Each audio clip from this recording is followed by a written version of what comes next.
Short સર્કિટથી પોતાનો હાથ ગુમાવ્યો છે, છતાં પણ સેવામાં ખડે પગે છે આ ભાઈ. માનવ ઉત્કર્ષ મહોત્સવ રાજકોટના આંગણે ચાલી રહ્યો છે, ત્યારે પ્રવીણભાઈ નામના સેવાભાવી વ્યક્તિ, જેમણે 9 વર્ષ પહેલા શોર્ટ સર્કિટથી હાથ ગુમાવ્યો છે, છતાં પણ પ્રસાદ વિતરણની સેવામાં અત્યારે ખડે પગે ઊભા છે.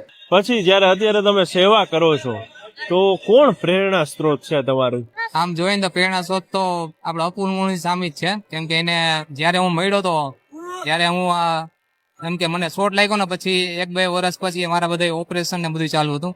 એ પછી અપૂલ મુની સામીને પેલા સ્ટાર્ટિંગમાં મળ્યો હતો, તો ત્યારે મને એને બળ આપ્યું કે હિંમત નો હતો ને સ્વામિનારાયણ ભગવાનની કે ઉપર ભરોસો રાખી હિંમત રાખીને કે બધું કામ કરજે, તારું કામ પાર પડશે કે.